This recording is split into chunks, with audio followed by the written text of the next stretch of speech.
Alhamdulillah. Jadi perkenalkan, nama saya Riko Abu Al-Fatih. Hari ini akan memandu acara ini. Jadi hari ini kita konsepnya talk show ya Ustadz ya.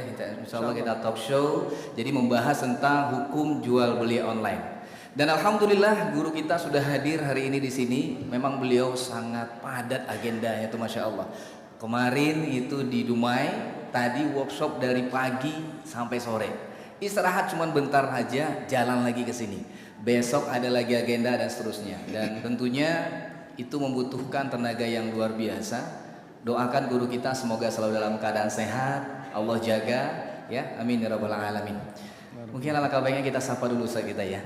Assalamualaikum Ustaz, gimana kabar Ustaz? Waalaikumsalam warahmatullahi wabarakatuh. Ini yang bunyi yang mana? Kanan atau kiri? Ada sabotase sebenarnya. Bismillah, Masya Allah. Iya. Bismillah, cek. Sampai belakang terdengar ya, jangan jelas. Oke. Bismillah. Mungkin sebelum di sini sudah nyala. Saya ingin minta dulu kepada yang ada di sini, boleh perlihatkan senyuman terbaiknya malam ini, boleh Bapak? Nah, yang terlihat giginya Pak, boleh Pak. Nah, boleh saling berhadapan Pak, boleh lihat saudara-saudara sebelah kiri kanannya, berikan senyuman terbaiknya Pak, boleh? Masya Allah. Yang belum senyum ya Pak ya. Bismillah. Sudah saling kenal belum Pak dengan yang sebelahnya? Boleh dong sambil kenalan dulu, boleh dengan yang teman sebelahnya, boleh? Kita duduk di majelis yang sama, lutut pun saling mengenal tapi tidak saling mengenal gitu ya. Boleh Pak? Masya Allah. Mana tahu kita ketemu di jalan ya Pak ya. Nah, alhamdulillah Ustaz ya. Jadi alhamdulillah, mungkin siapa di sini yang baru ketemu dengan Ustadz Ami di sini ada? Yang baru pertama kali duduk di majelis Ustadz Ami langsung, ada nggak? Wah, masya Allah banyak Ustadz, banyak masya Allah. Yang sering lihat Ustadz Ami di YouTube, wah lebih banyak lagi, masya Allah. Alhamdulillah akhirnya. Cek tes. Nah. Tentu kita sebagai murid yang sudah rindu dengan beliau akhirnya bisa duduk bermajelis. Tentunya ini adalah izin Allah Subhanahu wa Ta'ala. Jadi tentunya ini adalah agenda yang sudah Allah mudahkan, di mana kita akan belajar banyak hal Bapak Ibu semua tentang hukum jual beli online. Kita akan kupas banyak hal, dan tentunya kami juga berharap Bapak Ibu semua yang di sini ada pertanyaan demi pertanyaan yang akan dilemparkan terkait dengan hukum jual beli di online. Karena memang mau nggak mau, namanya kalau zaman sekarang, apakah kita mesti go online atau gimana, nanti kita akan bedah kupas tuntas dengan beliau yang insya Allah, dan tentunya kita akan berbicara panjang tentang hal ini. Dan sebelumnya Bapak Ibu semua, hari ini adalah hari yang berbahagia untuk kita. Karena apa? Karena kita mendapatkan ilmu yang insya Allah sangat bermanfaat Pak, terutama untuk yang berdagang.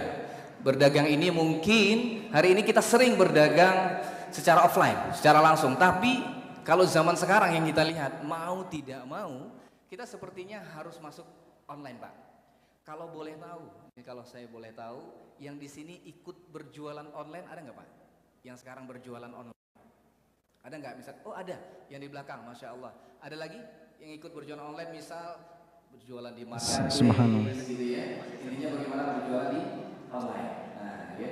Atau bagi yang ingin masuk ke dunia online, nanti seperti apa? Insya Allah akan dibahas tuntas oleh Ustaz kita, insya Allah. Gimana? Belum, Bismillah. Belum saya. Baik. Ini online atau offline? Iya. Oh, ini offline. Tema kita online ya, tapi mainnya offline gitu ya. Masya Allah. Ya, Bapak Ibu yang semoga senantiasa dicintai dan dirahmati oleh Allah Subhanahu wa Ta'ala. Sambil menunggu, insya Allah. Pakai itu aja, dilepas aja, dilepas. Ya, Masya Allah. Bismillah. Ini online ya? Ini berarti nggak fungsi. Ini dari stasiun berita mana ini? Gimana? Bismillah. Ini apa ini? Enggak. Cek. Oh, siap. Ini enggak fungsi. Ini enggak fungsi.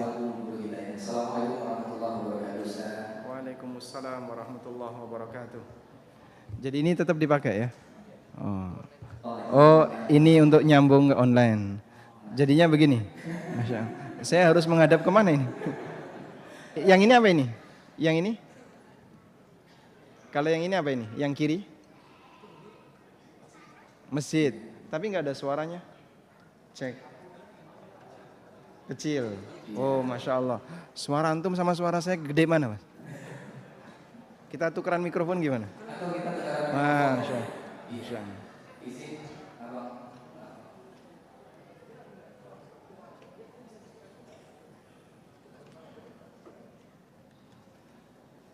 Masya Allah. Masya Allah. Kecepet bang. Ada angkat. Saya angkat tuh. La haula wala quwata illa billah. Bismillah. Masya Allah. Coba sampai belakang dengar gak? Dengar ya? Jelas? Alhamdulillah. Kalau ini dengar ya? Ya. Gimana kabarnya di desa sehat ya? Nah, alhamdulillah. Kabarnya sehat. Bapak Ibu semuanya juga sehat. Semoga Allah Ta'ala menjaga kita semuanya. Dan Allah memberikan keberkahan setiap usaha halal yang kita usahakan. Alhamdulillah. Alhamdulillah. Jadi kami ucapkan selamat datang Ustaz di Bumi Melayu di Pekanbaru di Masjid Imam Abu Dawud. Nah ini Ustaz wajah-wajah kami yang hari ini punya banyak masalah. Oh, masya Allah. Jadi mereka datang untuk store masalah. Jadi kesini untuk store masalah Ustaz ya. Jadi mau nanti dikasih obat-obatnya.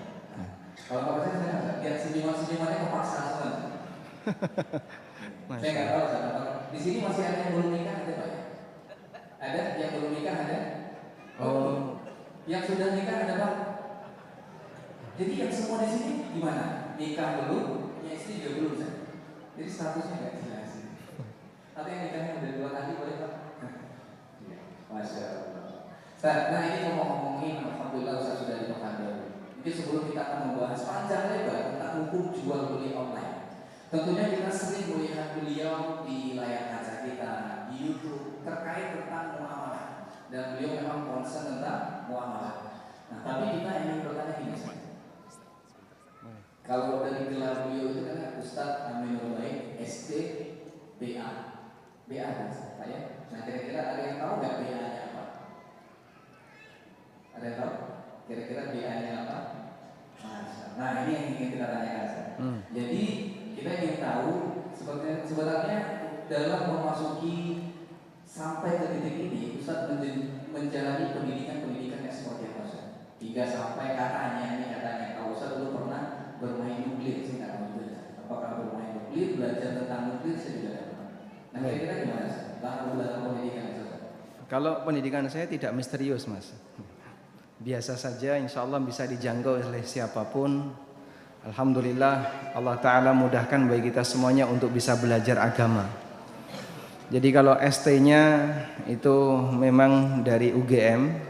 Saya mengambil jurusan namanya teknik nuklir. Dan ilmu itu alhamdulillah bisa saya manfaatkan untuk membuat kacang atom. Ya, saya bisa bikin kacang atom. Kemudian di tahun 2007 saya menempuh kuliah lagi dan di situ saya mengambil jurusan fikih dan usul fikih di Madinah International University dan lulus di tahun 2011. Alhamdulillah. Dari nuklir nih, akhirnya punya produk sendiri, kacang atom, Masya Allah. Tapi tentunya itu punya banyak hal perjalanan beliau untuk dalam belajar agama. Yang alhamdulillah hari ini kita mendapatkan banyak manfaat dari Ustaz. Nah kalau berbicara soal pendidikan sudah, apalagi yang kita tanyakan dengan Ustaz ini? Ustaz izin kira-kira sudah berapa kali salaman begini Ustaz? Salaman seperti ini dengan siapa? Oh melakukan akad. Maksudnya akad apa? Akad jual beli atau akad yang Sehat keluarga sehat. Alhamdulillah keluarga sehat. Sudah berapa anggota keluarga? Anggota keluarga saya. Anggota keluarga saya cukup banyak. Cukup banyak. Alhamdulillah. Alhamdulillah. Ini sendiri Mas karena dia masih. Kalau Bapak Ibu curiga, saya buka saja ya. Saya beristri 4 anak. Berarti alhamdulillah sama dengan saya. Saya juga alhamdulillah Tapi anaknya. Online saya juga nggak hadir kan. Kalau hadir bahaya, saya di luar. Oke, jadi gini Ustaz. Tentang berbicara soal harta halal dan haram, ya. Apalagi kalau ini di hukum jual beli online. Dan nanti bisa Bapak Ibu persiapkan pertanyaannya terkait dengan harta hukum jual beli online. Sudah siap Pak pertanyaannya Pak? Sudah? Oke. Nah gini Ustaz, sekarang kan zamannya sudah beralih. Kita sudah beralih, mau nggak mau kita lihat perilaku atau behaviornya orang-orang yang sudah mau nggak mau mesti ke online. Seperti isu-isu yang kemarin, seperti misal contoh kasus di Tanah Abang kemarin yang tutup karena sepi, karena sepi.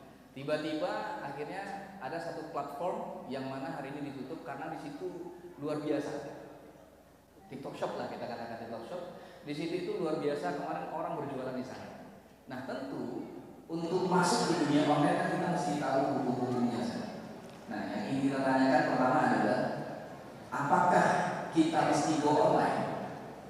Dan ketika kita go online, apa fundamental yang mesti kami tahu? Baik. Alhamdulillah wassalatu wassalamu ala Rasulillah wa ala alihi wa sahbihi wa mawalah wa asyhadu an la ilaha illallah wahdahu la syarikalah wa asyhadu anna Muhammadan abduhu wa rasuluh. Pertama yang ingin kita sampaikan kepada jamaah sekalian bahwa kita meyakini Islam ini adalah agama yang rahmatan lil alamin.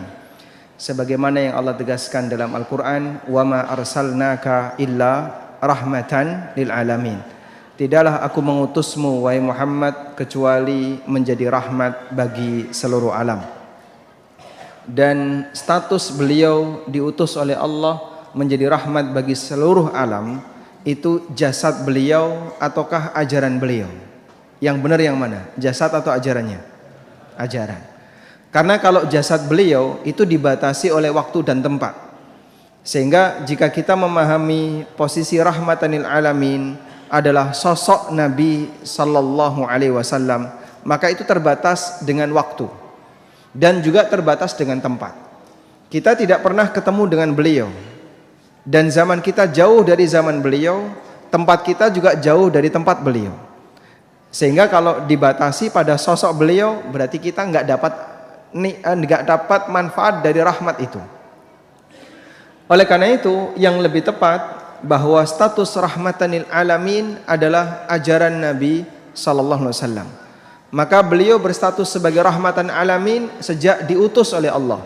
Karena itu Allah tegaskan, "Wa ma arsalnaka," tidaklah aku mengutusmu wahai Muhammad.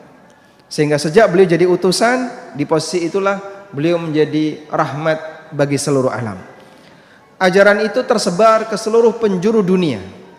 Dimulai dari satu titik, yaitu kota Mekah, kemudian beralih ke Madinah, lalu kemudian menyebar ke semua yang di sana ada siang dan malam.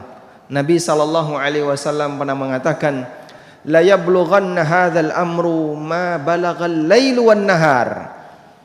Agama ini akan tersebar di tempat di mana di sana ada siang dan malam. Maka sepanjang di tempat itu ada matahari dan ada waktu malam, dan itu artinya adalah seluruh permukaan bumi yang dihuni oleh manusia, maka Islam datang ke sana. Walhamdulillah, ajaran itu bisa kita dapatkan sampai sekarang. Dan karena Islam itu rahmatan lil alamin, maka dia relevan dengan seluruh zaman. Sehingga tidak hanya terbatas pada waktu tertentu. Sebagaimana di zaman Nabi sallallahu alaihi wasallam bisa diberlakukan, syariat Islam juga bisa diberlakukan di zaman kita saat ini. Sebagaimana aturan itu bisa relevan di zaman beliau sebelum ada teknologi, aturan itu juga tetap relevan sampai di zaman kita. Karena Allah Subhanahu wa taala Maha tahu pada waktu Dia menurunkan syariatnya, Allah tahu ke depan akan ada berbagai macam perubahan model transaksi yang dilakukan oleh manusia. Sehingga 14 abad silam ketika Allah menurunkan aturan Al-Qur'an dan hadis, apakah Allah tahu kalau nanti akan ada marketplace? Allah tahu tidak, Pak? Allah tahu. Ketika Allah menurunkan aturannya di masa itu? Apakah Allah tahu kalau nanti akan ada uang digital? Allah tahu. Karena ilmu Allah Subhanahu wa taala meliputi segala sesuatu yang terjadi di alam ini sejak zaman azali sampai kiamat. Sehingga Allah tahu akan adanya aneka perubahan-perubahan itu. Lalu Allah turunkan aturan itu untuk dipelajari oleh manusia. Alimahu man alimahu wa jahulahu man jahulahu. Ada yang mau belajar dan ada yang enggak mau belajar. Oleh karena itu, ketika jamaah menyadari bahwa dalam setiap aktivitas yang kita lakukan ada aturan Allah yang harus kita ketahui, kuncinya adalah satu, membuka diri untuk mau belajar. Dan ilmu syariat ini banyak. Ilmu syariat ini banyak. Kita semuanya punya kepentingan dengannya. Hanya saja di sana ada prioritas. Bagian prioritas itu yang perlu kita tegaskan bagian mana, Pak? Yang sering Anda bersinggungan dengan prakteknya. Oleh karena itu ketika Bapak Ibu sering bersinggungan dengan masalah jual beli, masalah muamalah, lazim, wajib bagi setiap muslim untuk tahu tentang bagaimana hukumnya. Karena itu di masa Umar bin Khattab radhiyallahu anhu, pada waktu beliau melakukan inspeksi di pasar, Umar radhiyallahu anhu memberikan ketentuan, la yabi'u fi suqina illa man tafaqaha wa illa akala riba sya'a am aba. Dicek satu-satu para pedagang. Kalau dia nggak bisa jawab, maka dicambuk oleh Umar, dipukul oleh Umar dengan tongkat kecil yang disebut dengan dirrah. Dipukul oleh Umar bin Khattab sambil mengatakan, tidak boleh bertransaksi di pasar kami ini kecuali mereka yang paham agama, yang paham hukumnya. Jika tidak, dia makan riba, sadar maupun tidak sadar. Jadikan ini sebagai prinsip, sehingga setiap kali Anda mau melakukan sesuatu, kita punya kaidah al-ilmu qabla al-qawli wal amal. Selanjutnya, berkaitan dengan masalah transaksi online.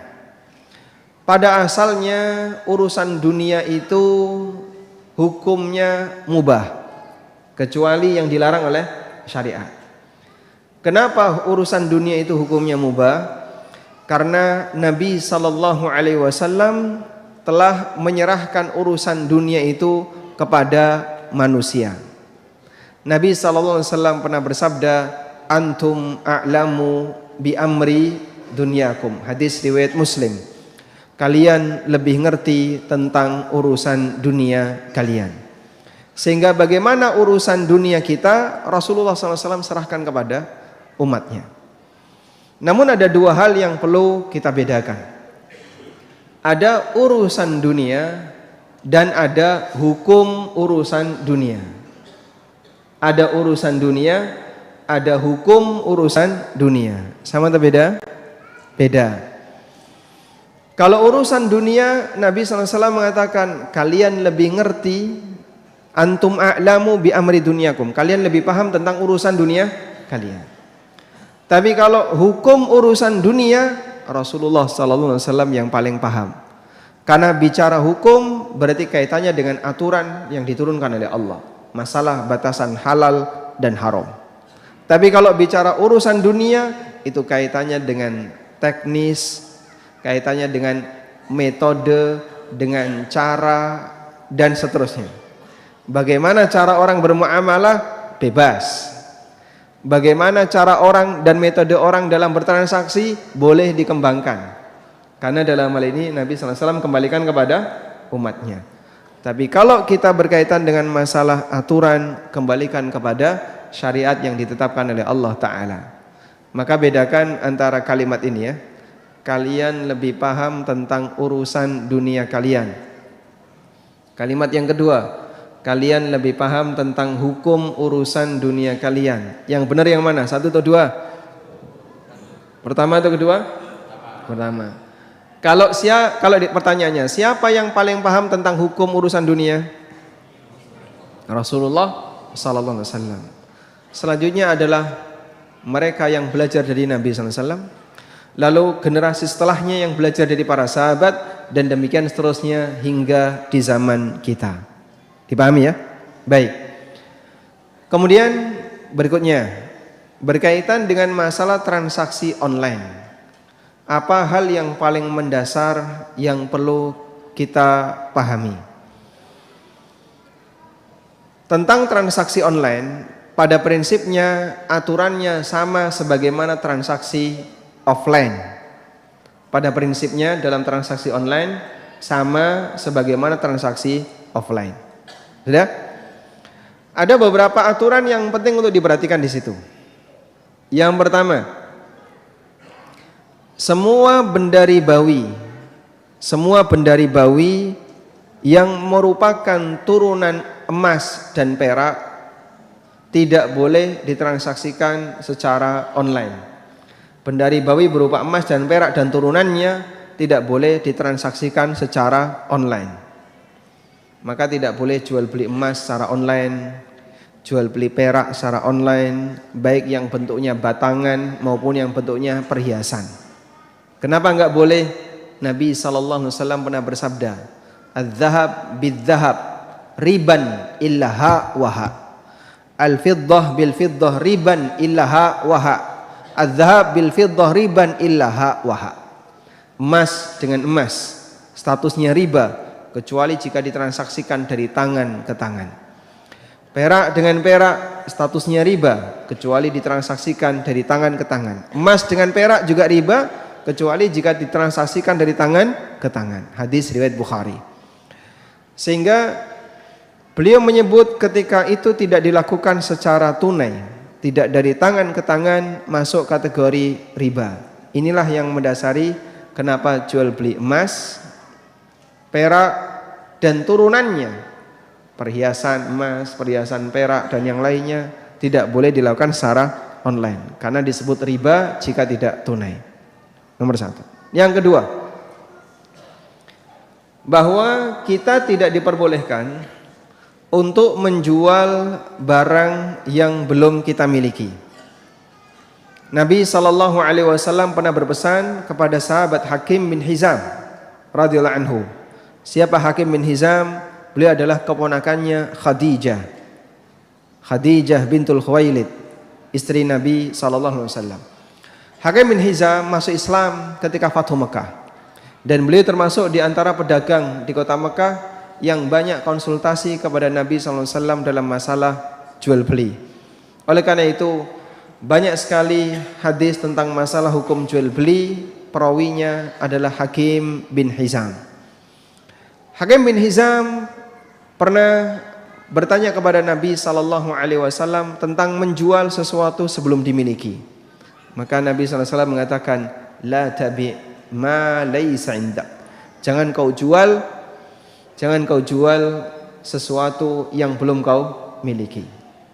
Maka menjual barang sebelum memiliki barang itu, baik offline maupun online, hukumnya melanggar hadis ini. Hukumnya dilarang, sehingga tidak boleh dilakukan. Sudah? Bagaimana Pak jika sudah terjadi transaksi? Umumnya gini ya, konsumen bayar DP dulu 10% misalnya, lalu nanti sisanya akan dibayar setelah barang diserahkan oleh penjual ke pembeli. Sehingga saat akad dilakukan, penjual belum punya barang, pembeli ngasih uang DP. Lalu penjual mencarikan barang itu, setelah dapat diserahkan ke pembeli, kemudian pembeli bayar sisanya. Praktek seperti ini disebut dengan jual beli kali bil kali, dan jual beli kali bil kali hukumnya haram bil ijma', haram dengan sepakat ulama. Ada 4 kriteria di mana sebuah transaksi disebut jual beli kali bil kali. Pertama, penjual belum punya barang. Yang kedua, sudah dilakukan akad. Yang ketiga, pembeli tidak membayar secara tunai. Yang keempat, penjual bukan produsen.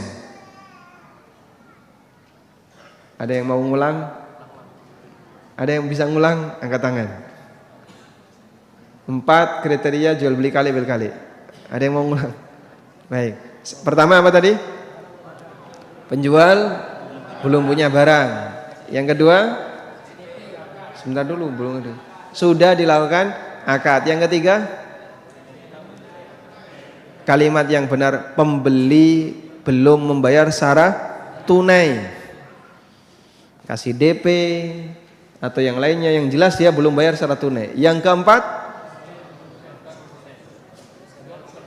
penjual bukan produsen. Apabila 4 ini terjadi, maka transaksi itu masuk dalam kategori jual beli kali bil kali, dan ini haram bil ijma', haram dengan sepakat ulama. Dipahami? Baik. Selanjutnya, tidak diperbolehkan untuk menjual barang sebelum diterima. Tidak boleh menjual barang sebelum diterima. Sehingga jika ada orang yang menjual barang sebelum diterima, melanggar sabda Nabi sallallahu alaihi wasallam, la tabi'hu hatta taqbidah. Jangan kau menjual barang ini sampai kau menerimanya. Ibnu Abbas radhiyallahu anhuma pernah meriwayatkan, naha Rasulullah sallallahu alaihi wasallam ayyabi'at ta'am hatta yastawfiyah. Rasulullah sallallahu alaihi wasallam melarang seseorang menjual makanan sampai dilakukan istifa. Sampai dilakukan istifa. Istifa itu apa sih, Pak? Istifa itu gambarannya kayak gini.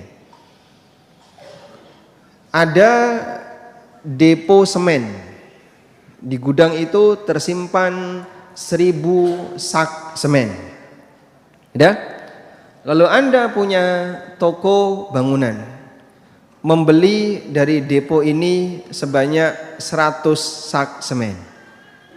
Nah, Anda transfer, dihubungi lewat telepon, oke, semen tersedia 1000, Bapak mau beli berapa? 100. Baik, kami tunggu, ini tagihannya nilai sekian, silahkan transfer ke nomor rekening ini. Anda transfer ke nomor rekening itu. Sudah? Setelah transfer, semen tetap berada di tumpukan 1000 tadi, belum dipisahkan. Lalu ada orang yang pesan dari Anda, Pak, saya butuh 50 sak semen. Baik, segera kami kirim. Anda ngubungi depo tadi, tolong dong kirimkan 50 sak semen ke tempatnya A. Dikirimkanlah 50 sak semen tadi. Praktek ini dilarang oleh Nabi sallallahu alaihi wasallam. Yang mana, Pak, yang disebut belum istifa? Barang Anda belum dipisahkan dari 1000 tadi. Sehingga di antara tumpukan 1000 itu ada 100 punya Anda, tapi yang mana? Enggak jelas, belum dipisahkan. Nah, kalau sudah dipisahkan dan dikeluarkan dari gudang, barulah disebut istifa. Sampai di sini paham? Baik. Tawus bertanya kepada Ibnu Abbas, kaifa dzaka? Kenapa itu tidak boleh? Kenapa yang seperti ini tidak boleh? Lalu Ibnu Abbas radhiyallahu anhu menjelaskan, dzaka darahim bidarahim wat ta'amu murja.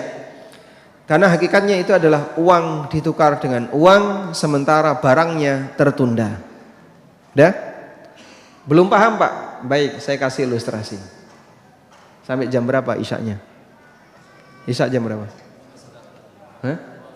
Sudah masuk. Gimana? Kajian atau salat?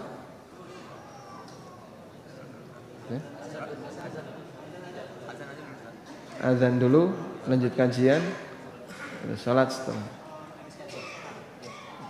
Ya, baik, sesuai takmir, keputusan takmir gitu. Nah, kita dengar azan dulu.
ba'athu maqaman mahmudan alladhi wa'ada. Alhamdulillah wassalatu wassalamu ala Rasulillah wa ala alihi wa sahbihi wa mawala. Kita sambung penjelasan tentang hadis dari Ibnu Abbas tadi ya. Kalau orang menjual barang sebelum dia terima barang itu, kenapa disebut oleh Ibnu Abbas hakikatnya adalah menukar uang dengan uang? Saya kasih ilustrasi seperti ini. A, dia seorang penjual, apa yang paling gampang? Penjual beras. Dah? A menghubungi toko B. Dia membeli 10 sak beras dengan harga 1 juta.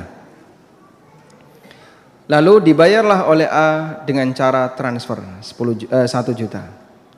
Selanjutnya A menyampaikan kepada teman-temannya, saya punya 10 karung beras. Siapa yang butuh saya jual dengan harga 1.200.000. Dia ngambil berapa? 200.000. Lalu C butuh. Baik, kalau begitu silahkan kamu transfer 1.200.000. Dibayarlah C ke A 1,2. Dah? Lalu A nyuruh kepada toko beras, tolong kirimkan 10 karung ke C. Dikirimlah 10 karung tadi. Baik. Sekarang ada zoom A. A di zoom. Nah, ketika A di zoom ya tetap A ya. Hakikat pada diri A ini apa? Keluar 1 juta, masuk 1.200.000. Itulah yang disebut oleh Ibnu Abbas, dzaka darahim bidarahim wa ta'amu murja. Hakikatnya adalah uang ditukar dengan uang, namun makanannya atau barangnya tertunda. Paham di sini? Nah. Sehingga kalau Anda beli barang belanja dari Jakarta, misalnya belanja pakaian atau apapun gitu ya, sudah ada gambarnya sehingga bisa diiklankan. Dalam proses kirim boleh nggak dijual? Tunggu sampai barang tiba di tempat. Begitu Anda sudah menerima, boleh Anda jual. Pak, kalau kayak gini caranya nanti biayanya terlalu mahal. Sementara konsumen saya ada di Surabaya, konsumen saya ada di Jogja. Kalau dikirim dari Jakarta, Pekanbaru, Jogja, berapa kali itu? 2 kali, terlalu mahal. Bagaimana kalau dari Jakarta langsung ke Jogja, Jakarta langsung Surabaya? Kan lebih gampang. Kalau Anda mau seperti ini, maka ketentuannya adalah Anda harus punya wakil di Jakarta. Sehingga Anda beli dari A yang ada di Jakarta. Model bajunya, gambarnya sudah ada.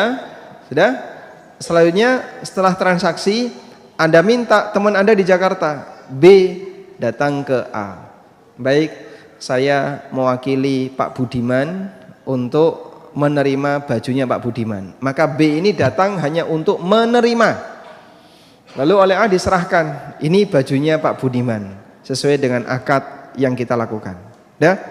Setelah diterima oleh B sebagai wakil Anda yang ada di Pekanbaru, selanjutnya B boleh menyerahkan kembali ke A. Dan Pak Budiman, ya, wahai A, Pak Budiman berpesan kepada saya setelah saya terima untuk dititipkan kembali kepada Anda. Sudah?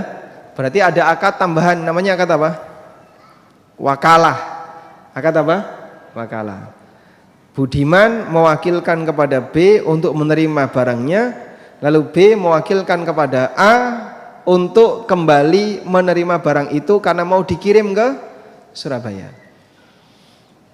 Pak Budiman minta tolong ini dikirimkan ke Surabaya. Dari Jakarta kirim ke Surabaya. Kalau kayak gini boleh. Kenapa? Kenapa? Karena sudah diterima. Siapa yang nerima? Wakil. Wa tasarruful wakil tasarruful muwakkil. Dan status perbuatan wakil sama dengan perbuatan yang diwakili. Sampai di sini jelas? Alhamdulillah. Oleh karena itu, ketika ada orang yang membeli sesuatu secara online dan barangnya baru dalam tahapan kirim, maka dia belum boleh menjualnya sampai barang itu diterima. Kecuali kalau dia ngutus orang sebagai wakil untuk menerima di tempat penjual. Selanjutnya nanti dikembalikan ke penjual, minta tolong kirimkan ke B atau ke C yang ada di kota yang lain. Paham ya? Alhamdulillah. Selanjutnya, dalam transaksi online terkadang ada orang yang bermain di area dropshipping. Ya. Itu boleh atau tidak? Di sini ada nggak dropshipper? Yang pernah praktek dropshipping ada? Boleh angkat tangan, Pak? Satu, cuman satu. Yang lain ada? Nggak ada. Baik, berarti nggak usah dibahas ya. Yang lain kan tidak berkepentingan berarti. Atau mungkin dropshipper itu seperti apa, Ustaz? Skemanya. Ya, kalau mereka sudah pernah praktek kan tahu skemanya ya. Tapi kalau belum praktek berarti perlu menjelaskan skemanya.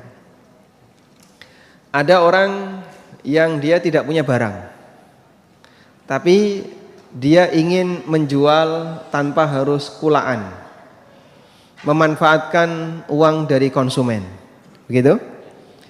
Sehingga dia ambil gambar yang ada di internet, gambar jam tangan, gambar baju, gambar peci, gambar apa ya, diambilin, terus dia upload di toko yang dia punya, baik lewat marketplace maupun toko online pribadi, diupload, dikasih harga, padahal dia nggak punya barang itu. Lalu ada konsumen tertarik untuk beli barangnya, kemudian dia transfer secara tunai, barangnya harganya berapa? 100.000, transfer 100.000, diterimalah oleh orang ini uang senilai berapa? 100.000. Setelah terima 100.000, kemudian dia menghubungi supplier. Dia menghubungi supplier barang itu. Bang, saya butuh barang ini, tolong kirimkan ke tempatnya A. Nah, supplier menjual itu seharga 80.000, sehingga dia transfer 80.000 ke supplier, lalu supplier ngirim barang itu ke tempatnya A. Dia dapat untung berapa? 20.000. Orang seperti ini disebut dropshipper. Dan skema yang tadi disebutkan disebut skema dropshipping. Boleh atau tidak? Silakan dipikir sambil dikir. Salat dulu atau gimana? Oh, nggak khusyuk nanti dalam kepala dia dropshipping. Tayyib. Apakah praktek ini boleh? Ada dua rincian. Yang pertama, si penjual ini beliau merupakan wakil dari supplier, sehingga dia sudah mendapatkan izin dari supplier, Pak, saya punya beberapa produk A, produk B, ini di toko saya seperti ini produknya ada, tolong bantu jualkan secara online. Lalu A menyatakan baik, siap, saya jualkan.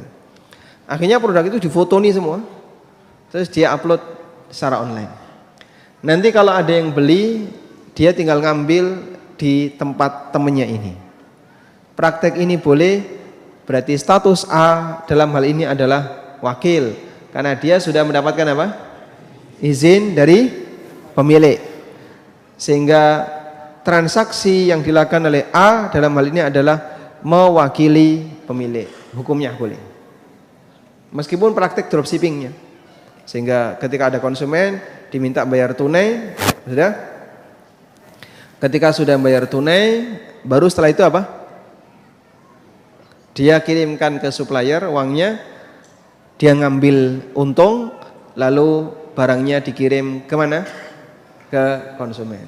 Praktek seperti ini hukumnya diperbolehkan. Baik. Selanjutnya, dropshipper yang bukan wakil dari supplier. Ini dropshipper liar ya. Sehingga dia cuma punya toko, tapi tidak pernah punya barang. Dan dia tidak pernah mengikat perjanjian akad apapun dengan pemilik barang. Bagi dia itu repot. Akhirnya dia lakukan adalah cari itu supplier mana aja. Ini supplier sepatu, ini supplier tas, ini supplier baju, supplier kaos, supplier celana. Dia kumpulin tuh daftar supplier. Lalu dia ambilin gambar-gambar di situ. Kemudian dia upload di tempatnya, dikasih harga yang berbeda. Saat dia ngasih harga yang berbeda, laku, dapat untung. Dia hubungi supplier itu, tolong kirimkan ke sini, tolong. Nah, ini dropshipper liar. Dah? Kalau hukum dropshipper liar seperti ini boleh atau tidak? Jumhur melarang. Nggak boleh.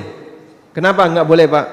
Karena dalam praktek dropshipper liar seperti ini, dia telah menjual sesuatu sebelum memiliki.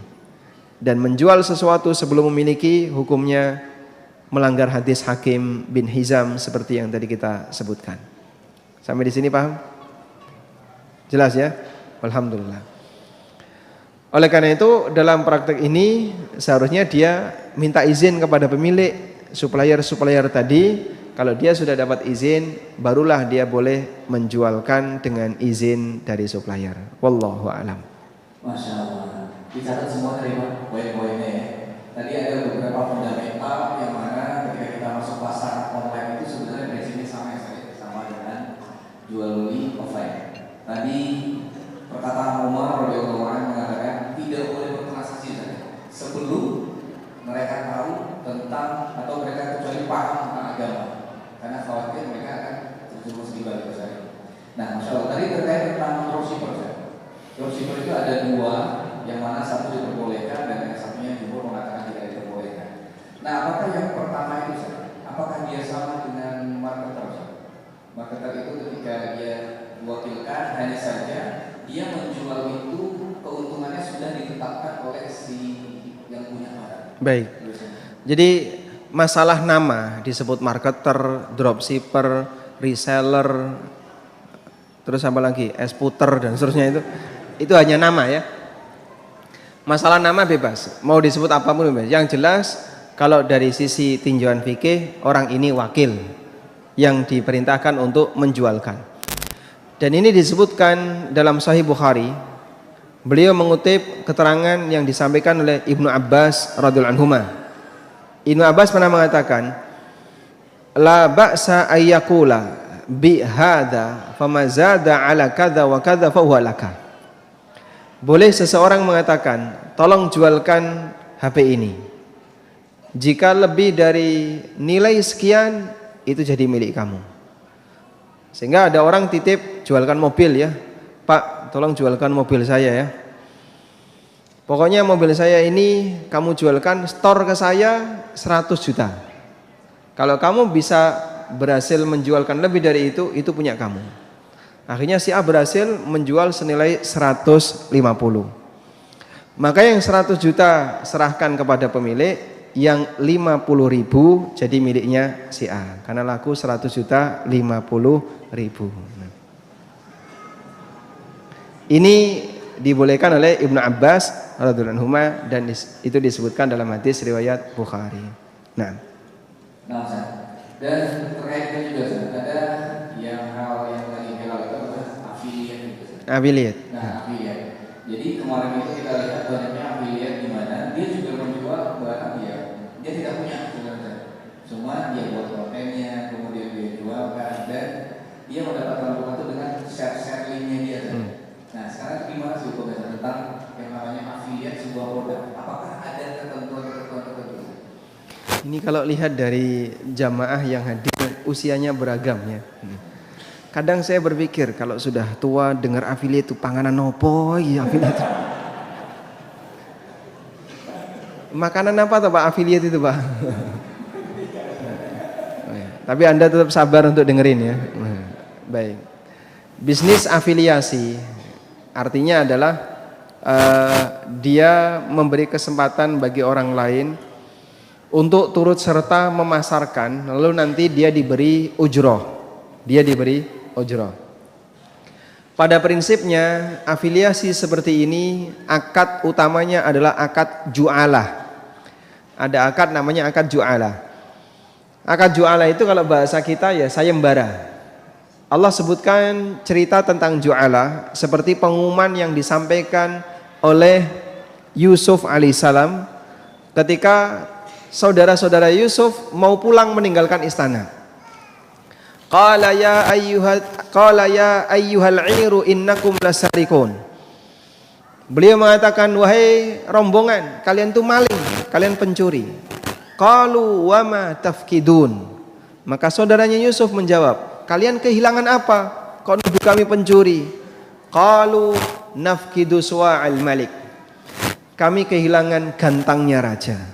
Waliman jaa'a bihi himlu ba'irin wa ana bihi za'im. Siapa yang berhasil mendatangkan gantangnya raja, maka dia akan mendapatkan hadiah bahan makanan yang bisa dipikul oleh onta. Wa ana bihi za'im, dan aku akan jamin orangnya selamat. Akhirnya gimana? Mereka semuanya tidak ada yang ngaku. Lalu oleh Yusuf diapain? Diperiksa satu-satu. Dan sebenarnya gantang itu ditaruh di mana? Di kantongnya Bunyamin, agar nanti Bunyamin tidak boleh diminta pulang karena dia sebagai pelaku. Fabada'a bi'awiyatihim qabla wi'a'i akhi. Maka Yusuf memeriksa pertama adalah kantong-kantong saudara-saudaranya yang lain.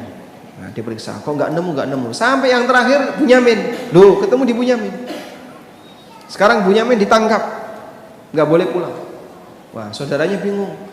Loh, bukankah kita sudah mengambil perjanjian dengan bapak? Kalau Bunyamin harus dijaga sampai selamat pulang kembali ke rumah. Akhirnya salah satu di antara mereka mengusulkan, wahai sang raja, gantikan saya sebagai penggantinya, jadikan saya sebagai penggantinya Bunyamin. Tidak bisa. Dalam hukuman itu tidak boleh diwakilkan. Ya. Kalau akad boleh diwakilkan, tapi kalau hukuman tidak boleh diwakilkan. Yang bersalah siapa? A. Terus A mau diapain? Oh, dia terdakwa, dia harus dihukum. Ya udahlah, A itu kan orangnya orang penting, diwakilkan dengan B boleh nggak? B ini pengangguran. Nanti A bayar ke B, nggak bisa. Untuk urusan hukuman tidak boleh diwakilkan. Ya, itu contoh praktek apa tadi? Ju'ala. Siapa yang berhasil nangkap maka dia dapat hadiah. Nah, dalam affiliate juga kayak gitu. Siapa yang berhasil dapat konsumen, maka nanti saya kasih upah sekian. Sehingga dalam bisnis afiliasi, di situ ada orang yang diberi kesempatan turut memasarkan, namun dia diberi upah jika berhasil. Kalau nggak berhasil ya nggak ada upahnya. Praktek ini boleh, tapi ada syaratnya. Syaratnya apa, Pak? Tidak boleh bayar. Kalau bayar jadinya gharar. Contoh, saya punya banyak produk. Saya jual secara online di misalnya ANB Store. Dah? Lalu ada orang yang tertarik, boleh nggak saya ikut memasarkan? Nanti kamu kasih link, namanya link referral ya. Link ini namanya apa? Link referral. Kamu kasih link, kemudian tak taruh di web saya, nanti ada kode khusus, siapa yang beli ngeklik dari web saya akan mendapatkan fee.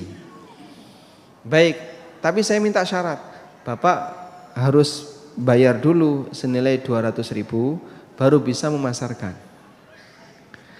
Kayak gini hukumnya gharar.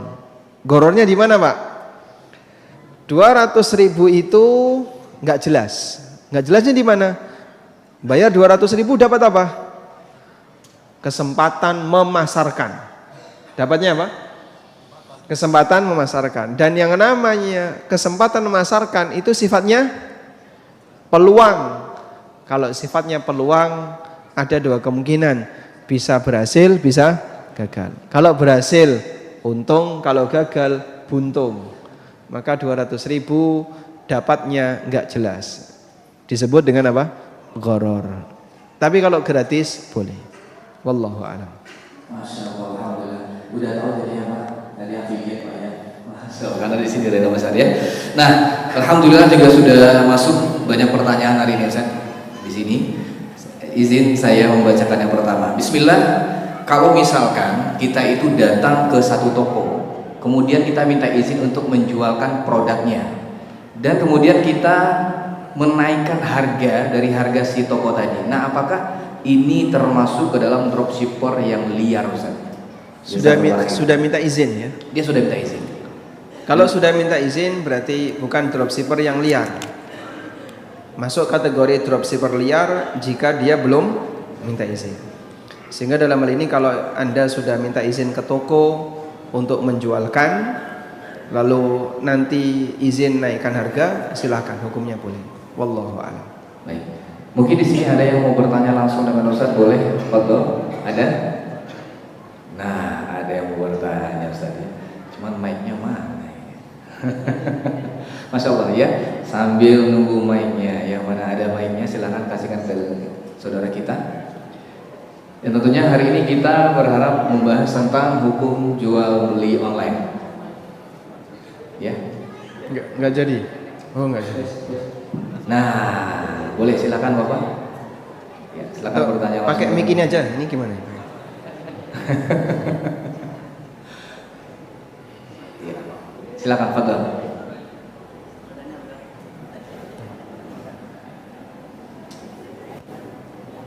Silakan Bapak. Assalamualaikum. Waalaikumsalam warahmatullahi wabarakatuh. Barakallahu fiik.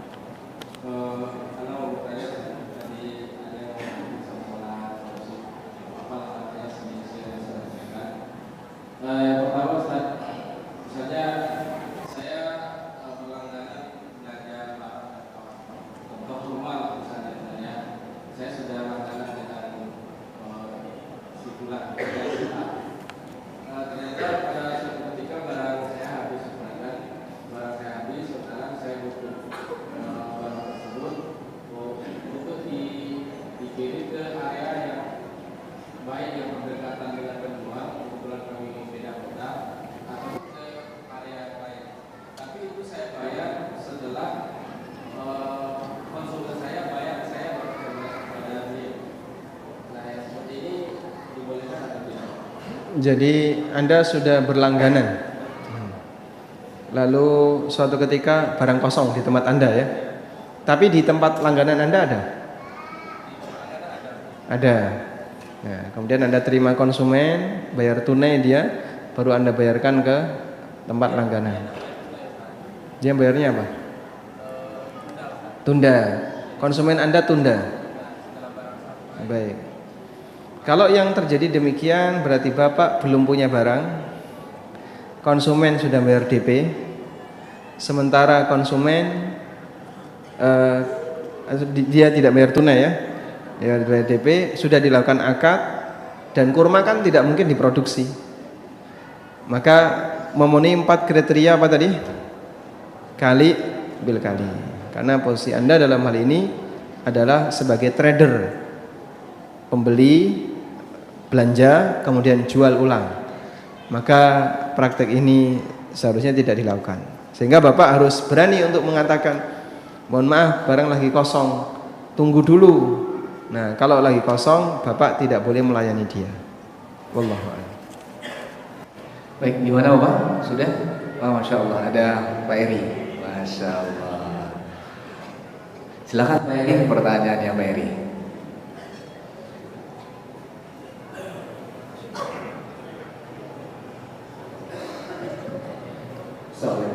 Waalaikumsalam warahmatullahi wabarakatuh. Barakallahu fiik. Sugeng Ustaz. Sugeng. Ini saya sering berinteraksi melalui Tokopedia. Saya mendapat customer, misalnya si A kontak saya, terus barang saya miliki, terus saya tawarkan ke si A. Saya sudah punya tagar dari Tokopedia. Agar dari Tokopedia. Saya selalu berhubungan dengan Tokopedia untuk berbicara online. Jadi ada si A order barang ke saya. order barang kok. Barangnya Bapak punya? Barangnya Bapak punya? Barang saya nggak punya. Dari Tokopedia. Nyari di Tokopedia. Jadi saat di order Bapak nyari di Tokopedia. Ya. Silakan. Lalu Tokopedia tidak punya barang, punya ada suppliernya. Tokopedia tidak punya barang tapi Ada suppliernya. supplier. Tapi saya nggak bisa berhubungan dengan suppliernya, saya berhubungan dengan Tokopedia. Tokopedia apa berjualan? Tokopedia suatu hanya sebagai itu Pak, sebagai misalnya dropshipper kebanyakan. Platform. Dia adalah platform yang mempertemukan penjual dan pembeli secara online. Ya. Jadi Bapak itu transaksinya dengan supplier, tapi dilayani oleh mesin. Ya. Terus? Baik. Terus setelah saya keluar PO, bayar ke Tokopedia transfer. Ya. Kenapa begitu saya dapat Tokopedia? Saya khawatir barang yang saya terima harus pastikan dulu barang sesuai dengan customer saya. Ya. Kalau saya langsung ke supplier, saya khawatir nanti supplier lari, tidak mau kembalikan barang, tidak kembalikan uangnya. Ya. Apakah seperti itu boleh Ustaz? Nah. Baik. Berarti dalam posisi ini Bapak menjual sebelum punya barang ya. Kata kuncinya di situ. Setelah ada permintaan, order, baru Bapak cari. Konsumen bayar apa? Biasa. Konsumen Bapak bayar ke Bapak enggak? Konsumen membayar setelah barang terima. Setelah dia nerima barang baru bayar. Baru mereka bayar. Masya Allah. Bahwa saya ketika kembali. Baik, sekarang saya kasih solusinya kalau kayak gitu. Nah, jika yang terjadi adalah konsumen belum bayar sama sekali dan dia baru bayar setelah barang tiba di tempatnya, maka yang bisa Bapak lakukan adalah 2 tahap. Tahap 1 penawaran, tahap 2 akad. Dipahami ya? Baik. Sepanjang barang belum Bapak miliki, nggak boleh akad. Itu kata kunci. Karena tadi kita sudah sepakat berdasarkan hadis Hakim bin Hizam, apa tadi? Tidak boleh menjual barang yang belum dimiliki. Paham ya? Udah? Terus gimana Mas? Saya biasanya kayak gitu. Nah, makanya inilah pentingnya ilmu, biar yang biasa itu tidak dibenarkan. Jangan membenarkan kebiasaan, tapi membiasakan yang benar. Sehingga kalau nggak pernah belajar ya kayak gini nanti. Praktek itu sudah terbiasa kayak gitu. Terus gimana? Nah, ngubahnya agak susah. Tapi kalau sudah belajar, insya Allah lebih ringan. Mohon maaf ya, ada sebagian orang yang dia tidak mau belajar fikih muamalah dengan anggapan yang penting itu tauhid. Iya ya, tauhid itu penting. Tapi apakah kemudian menyampingkan ilmu yang lain? Fikih muamalah itu ilmu enggak? Bukan, itu bukan ilmu ya. Bukunya ulama disobek saja bagian bab itu. Padahal kajian tentang fikih muamalah itu pembahasannya panjang dan termaktub dalam buku-buku fikih. Sehingga ada sebagian orang yang kadang merasa dia hanya membatasi diri dengan belajar tauhid saja, tidak mau belajar yang lain. Ini keliru, karena ilmu itu banyak, Anda butuh semuanya. Oleh karena itu belajar tauhid penting, belajar akidah penting, tapi Anda juga perlu belajar bagaimana ibadah yang benar, dan Anda juga perlu belajar bagaimana cara bermuamalah yang benar. Apakah belajar di sini pelanggaran terhadap tauhid? Yang belajar fikih muamalah itu tauhidnya kurang mapan. Loh, aneh-aneh gini dulu. Buktinya mana? Nah, kayak gini yang kita nggak suka ya. Tayyib. Jadi kita mempelajari ilmu sesuai dengan apa yang kita butuhkan, sehingga tentukan hierarkinya, minal aham fal aham, dari yang paling penting kemudian turun di bawahnya dan seterusnya. Kembali kepada tadi. Solusi yang bisa dilakukan apa tadi? 2 tahap. Tahap 1 namanya tahap penawaran, yang disebut dengan al-wa'du bil bai', rencana untuk akad. Dalam tahap 1 ini tidak boleh ada ikatan apapun. Saya ulang, tidak boleh ada ikatan apapun. Paham ya? Baik.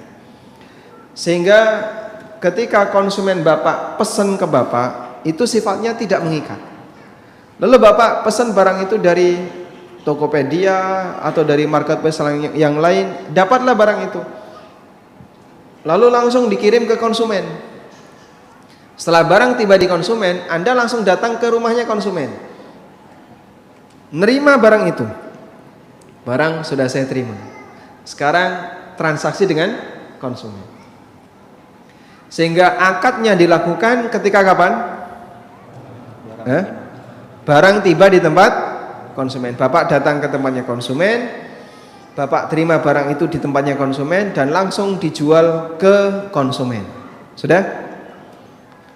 Pada posisi ini konsumen berhak untuk tidak jadi beli. Masya Allah, itu resiko paling besar. Karena barang sudah ditimpa di konsumen, tiba-tiba mohon maaf Pak, kami nggak jadi beli. Itu boleh. Kenapa? Karena belum akad. Nah yang kemarin deal-dealan itu apa? Itu rencana akad. Kok bisa Pak itu rencana akad? Nah, kan Bapak belum punya barang. Bapak jualan nekat belum punya barang, pelanggaran, transaksinya batal. Makanya caranya kayak gini. Setelah Bapak beli dari marketplace, barang dikirim langsung ke konsumen, diterima di tempatnya konsumen. Terjadilah akad di tempatnya konsumen. Tapi di sini resikonya adalah Anda harus siap menanggung resiko jika konsumen tidak jadi beli. Sehingga kalau konsumen paham tentang fikih ini, mungkin dia hadir dalam kajian ini misalnya atau nonton online, terus ngerjain Bapak kayak gitu. Barang sudah dikirim ke beliau, mohon maaf Pak, saya nggak jadi beli. Maka tidak boleh dipaksa. Sakit hati boleh nggak? Boleh nggak sakit hati? Nah, itu urusan pribadi ya. Tapi maksa nggak boleh, karena tadi belum akad. Wallahu a'lam. Masya Allah, alhamdulillah. Dan sambil menunggu nanti pertanyaan dari yang akhwat, saya izin membacakan yang sudah dikirim ke sini. Jadi ada pertanyaan gini, Ustaz. Apakah hakikat jual beli yang biasa itu sama dengan yang online? Kalau memang sama, apakah wajib kita membaca doa masuk pasar, Ustaz? Nah, seperti misalkan kita ada marketplace, sebelum kita buka kita baca doa masuk pasar dulu, Ustaz. Nah, itu gimana hukumnya? Apakah hukum yang berlaku pada online sama dengan offline? Secara umum sama.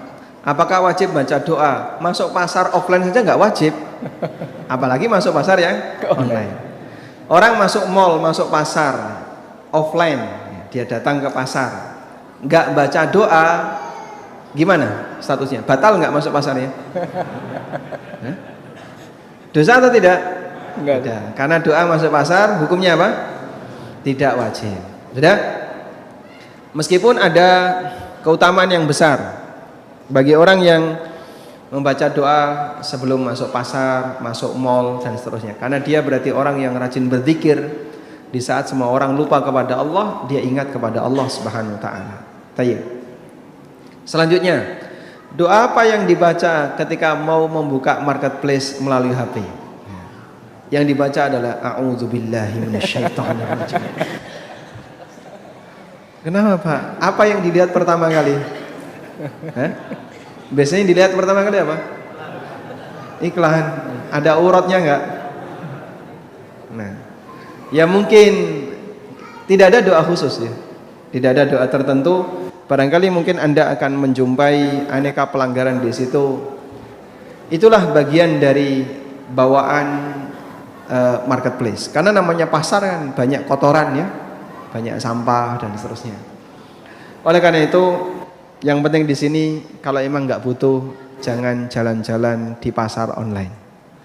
Tapi sekarang itu jadi hobi baru ya. Lagi suntung itu buka marketplace. Nanti scroll ada barang bagus masuk keranjang. Nemu bagus lagi masuk keranjang, masuk keranjang. Keranjangnya itu penuh dengan barang, nggak ada yang dibayar. Betul Pak kayak gitu Pak? Coba cek HP istrinya Pak. Keranjangnya itu mesti penuh itu. Kamu ngumpulin apa aja itu? Koleksi di keranjang belanja itu banyak sekali. Wallahu alam, mungkin sampai mati belum terkejar itu. Makanya benar apa yang dikatakan Nabi sallallahu alaihi wasallam. Khatta Rasulullah sallallahu alaihi wasallam khattan. Nabi sallallahu alaihi wasallam pernah membuat garis panjang. Hadis Ibnu Mas'ud ya. Wa khatta khututan haulahu. Kemudian Nabi sallallahu alaihi wasallam membuat garis yang mengitarinya. Jadi ini garis panjangnya itu nembus di sini. Lalu garis kanan kirinya di sini. Wa hatta khututan fi wasatiha. Kemudian Nabi SAW membuat garis-garis kecil di garis yang kotak tadi, buat garis-garis kecil. Lalu beliau mengatakan, hada al-insan. Inilah perjalanan hidup manusia. Garis yang panjang itu perjalanan hidup manusia. Dan garis ini adalah ajalnya. Muhitatun alaih, yang meliputi dia. Mau bergerak kemanapun pasti akan terbentur dengan ajal. Sementara di ujung ini, inilah cita-citanya. Sehingga cita-cita manusia itu menembus ajal. Masya Allah. Tidak cuma menembus dimensi Pak ya, tapi menembus ajal. Sehingga umur dia sampai sekian, cita-cita dia itu masih jauh Pak. Saking cintanya manusia terhadap dunia, sampai cita-citanya menembus ajal. Mungkin juga bapak-bapak kayak gitu, berharap bisa nambah sampai mati nambah-nambah itu. Betul Pak, cita-citanya menembus ajal. Nggih, betul Pak Takmir kayak gitu juga. Masya Allah. Baik. Kalau soal nambah sulit dijawab ya Bang. Oke, mungkin ada pihak dari akhwat kita yang bertanya. Ada, silakan, Fadl.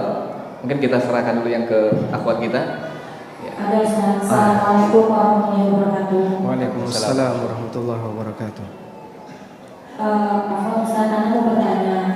Allah sekarang lumayan marak di kalangan masyarakat, yakni melakukan arisan emas Ustaz. Itu bagaimana sebenarnya hukum arisan emas tersebut Ustaz?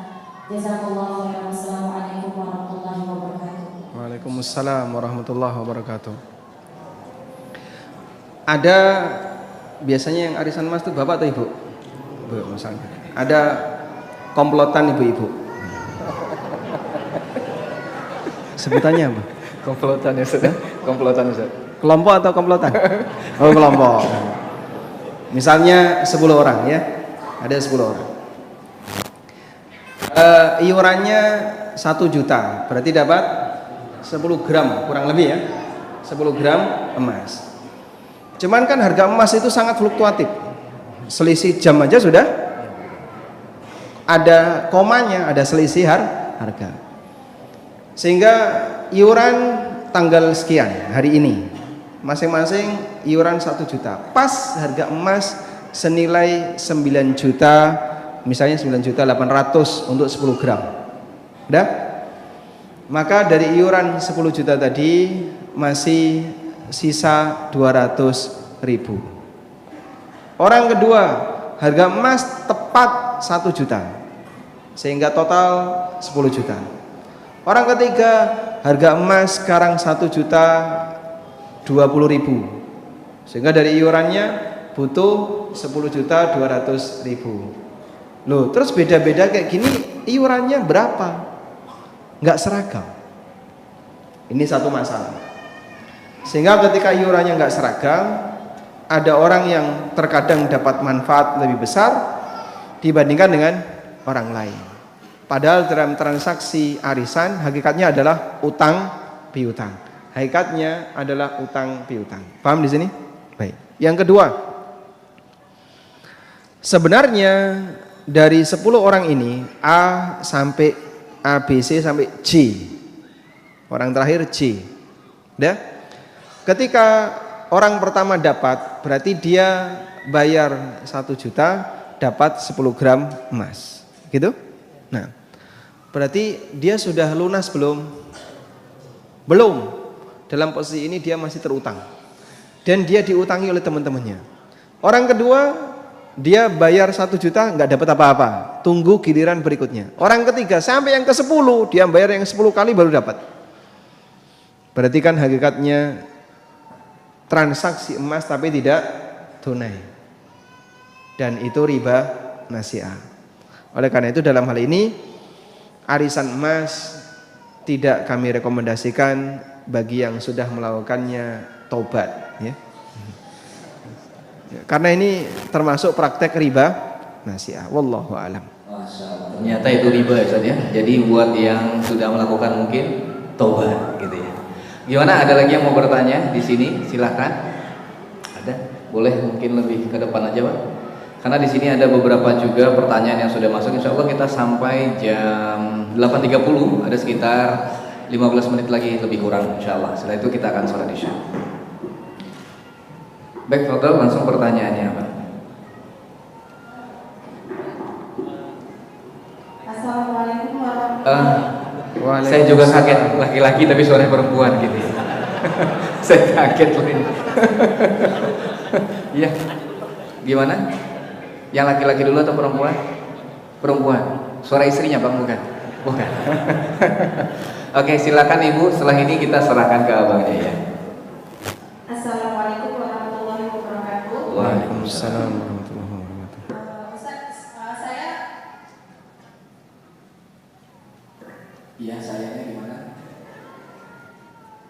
Halo Ibu. Halo. halo. Ya, silakan. Saya di sini jualan yogurt, Ustaz. Jadi Jualan apa? yogurt. Yogurt. Iya, yogurt online. Jadi di situ ada proses fermentasi selama 24 jam gitu kan, Ustaz. Jadi kalau dia order sekarang itu bisa dia dapatkan barangnya tuh besok gitu, Ustaz.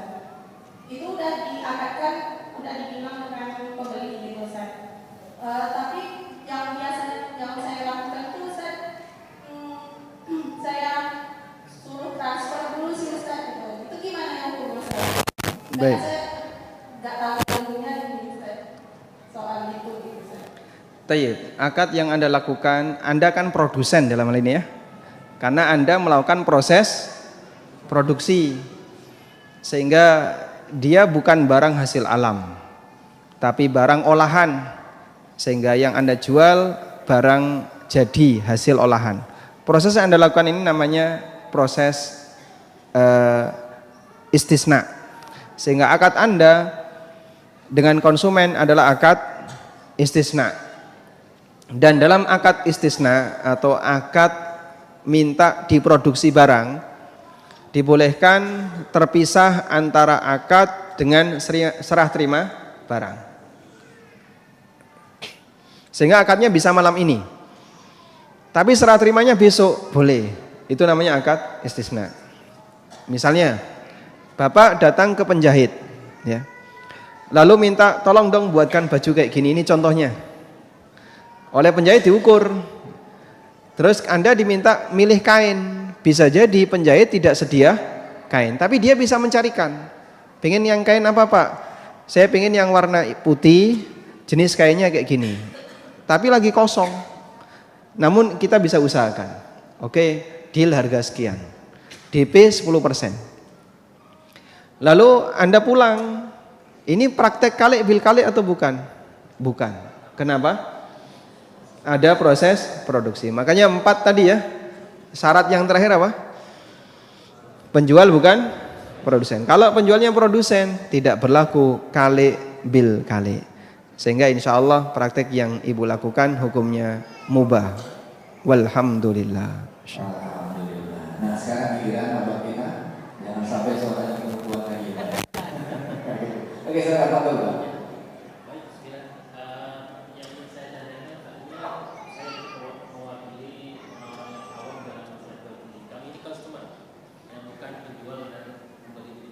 Konsumen ya, mewakili konsumen. Dari YLKI, dari YLKI, Lembaga Pelindungan Konsumen.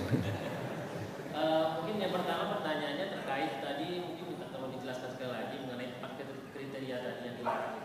Apakah keempat-empatnya harus terjadi dulu, atau salah satunya saja kita tidak bisa, tidak masuk dalam kriteria itu maka nggak boleh? Itu yang pertama. Yang kedua minta tolong dijelaskan mungkin yang dimaksud dengan tunai ini seperti apa, Ustaz? Saya masih kurang paham masalah itu. Tunai itu kayak gimana? Oh, baik. Kemarin waktu akad nikah maharnya tunai atau kredit? Tunai. Nah itulah definisi tunai ya. Nah, dengan mahar ini dibayar tunai, itulah definisi tunai. Iya. Artinya di majelis akad. Yang dimaksud tunai apa? Dilakukan, dibayarkan di majelis akad. Maka jika Bapak membayarkan itu di majelis akad berarti tunai. Nah. Baik. Terus yang terakhir tadi mengenai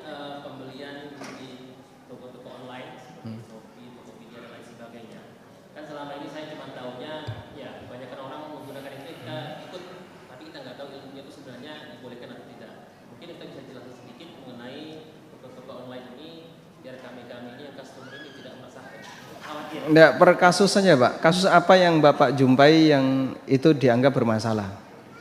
Itu saya nggak tahu Ustaz. Oh gitu. Misalnya COD-nya kah? Tadi afiliasi sudah ya, dropshipping sudah. Kalau marketplace-nya sendiri boleh nggak? Nggak masalah. Itu sama seperti pasar ya, hanya saja dilakukan secara online. Mungkin yang perlu dihati-hati dalam hal ini adalah pay letter itu. Karena ini riba. Diutangi dulu, misalnya harganya berapa? 200.000. Baik, bisa Anda gunakan pay letter. Bayarnya belakangan ya. Sehingga Anda bisa belanja dengan nilai 200.000, tapi nanti bayarnya belakangan. Dan ketika bayar belakangan, ada bunganya nggak?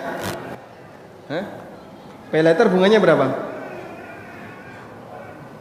Berapa? Kurang tahu ya. Ada bunganya dari 200.000, nanti Anda nyicil selama sekian bulan jadi 200, misalnya 230.000 atau bahkan 250.000. Maka ketika di situ ada bunganya, hakikatnya apa? Riba.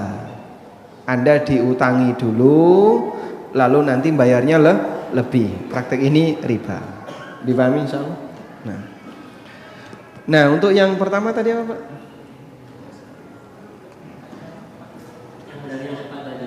Baik, 4 ini kan kriteria transaksi yang dilarang. Kalau salah satu aja nggak ada, hukumnya jadi boleh. Transaksi kalik bil kalik yang dilarang itu jika memenuhi 4 kriteria ini. Penjual belum punya, terus apa lagi? Sudah dilakukan akad, terus pembeli belum bayar secara tunai, lalu penjual bukan produsen.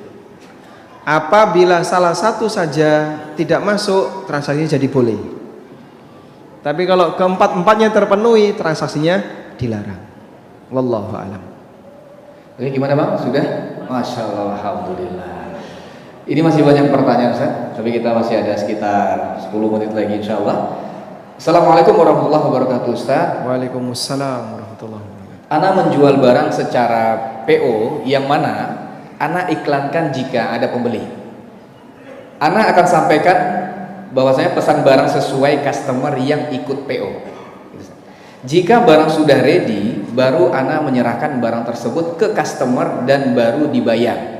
Di sini beliau mengatakan akad salam oleh customer. Apakah seperti ini diperbolehkan Ustaz? Jazakallah khair. Beliau produsen atau bukan? Bukan Ustaz. Bukan produsen, berarti nyari. Baik. Lakukan 2 tahap seperti yang tadi kita sampaikan ya. Tahap awal waktu PO itu sifatnya rencana akad. Sehingga saat konsumen pesen tidak ada ikatan sama sekali. Sudah? Dan al-wa'du laisa bai'an sebagaimana kaidahnya Ibnu Hazm. Wal wa'du laisa bai'an. Sebatas rencana akad itu tidak sama dengan akad. Karena itu bisa dibatalkan secara sepihak. Sehingga dalam posisi ini ketika ada orang PO, Anda jadikan itu sebagai rencana akad.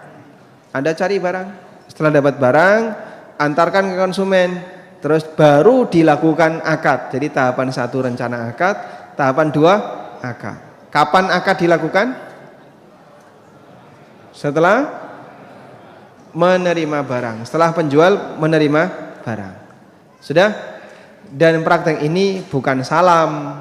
Kalau jual beli salam itu bentuknya adalah pembayaran harus tunai di depan ya, jadi kalau jual beli salam pembayaran harus tunai di depan. Kalau konsumen Anda bayarnya tunai di depan itu salam. Tapi kalau konsumen Anda tidak tunai di depan baru dibayar ketika barang ada, itu bukan salam. Wallahu a'lam. Gimana, ada lagi yang mau bertanya langsung dengan guru kita? Nah, ada di sini. Kalah cepat ya Pak sama yang abang dan tadi.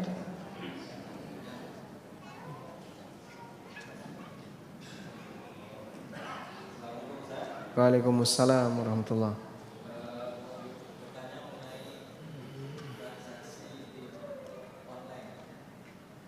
Pertanyaannya gimana? Delivery online? Ojek online?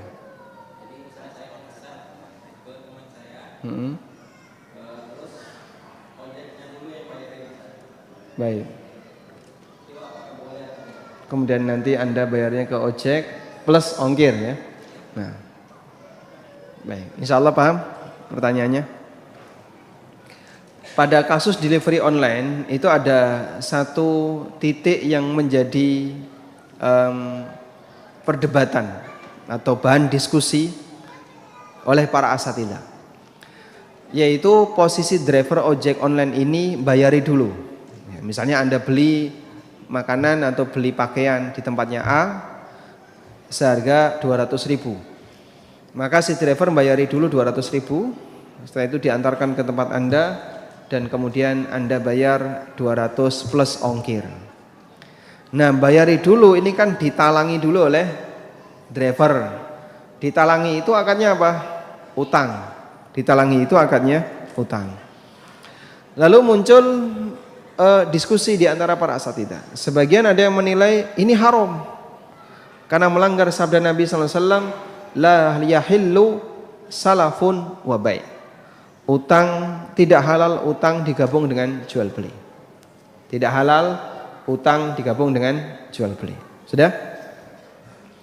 Sehingga kalau ini dilakukan melanggar hadis Nabi sallallahu alaihi wasallam. Di situ ada akad utang dan ada akad jual beli jasa. Kemudian pendapat yang kedua mengatakan ini boleh karena utangnya itu bukan tujuan utama, tidak dimaksudkan. Utangnya di sini tidak dimaksudkan. Kenapa? Karena sebenarnya utang ini sifatnya hanya untuk mempersimpel, ya, mensederhanakan skema. Kalau drivernya itu datang dulu ke tempat Anda sebagai konsumen, Pak uangnya mana? Nanti tak ambilkan barangnya. Itu kan repot. Karena biasanya nyangkutnya itu di dekat toko. Misalnya Anda beli di toko A, nyangkut drivernya di dekat toko. Nah, dia tinggal langsung ke toko, bayari, bawa ke tempat Anda. Biasanya kayak gitu ya. Nah, yang jadi masalah posisi utang ini gimana? Dia sifatnya hanya mengikuti. Dan sesuatu yang sifatnya mengikuti maka tidak memberi pengaruh hukum. Ada satu kaidah, yathbutu taba'an ma la yathbutu istiqlalan. Kalau mengikuti boleh, tapi kalau berdiri sendiri enggak boleh. Kalau mengikuti boleh, tapi kalau berdiri sendiri enggak boleh. Contoh ya, Anda minum kopi, tapi ada semutnya. Nah, ketelanlah itu semut. Apa hukumnya? Hah? Apa hukumnya? Makan semut boleh enggak? Tidak. Minum semut? Sama. Kalau minum kopi kesemutan? Boleh? Enggak boleh. Yang terjadi ini apa? Di sini ada 1-2 semut sehingga sifatnya hanya mengikuti. Tapi kalau Anda buat bubur semut terus dimakan ya, ini haram karena semut tidak boleh dibunuh sehingga tidak boleh dimakan. Paham ya? Jadi kalau makan semut saja, kapsul semut atau apa tidak boleh. Tapi kalau ada semut berenang di kopi Anda kemudian dia tenggelam lalu Anda minum, ketelen, ini sifatnya keikut. Nah, yang kayak gini nggak ada hukum. Jelas ya Allah? Nah. Terakhir. Itu nggak usah. Oh, udah selesai. Terakhir atau udah selesai? Selesai, kita sholat. Nah. Baik, semoga yang kita pelajari ini bermanfaat. Allahumma anfa'na bima 'allamtana wa 'allimna ma yanfa'una warzuqna ilma. Wassallallahu ala nabiyyina Muhammadin wa ala alihi wa sahbihi wa sallam. Wa akhiru da'wana alhamdulillahi rabbil alamin. Wassalamualaikum warahmatullahi wabarakatuh.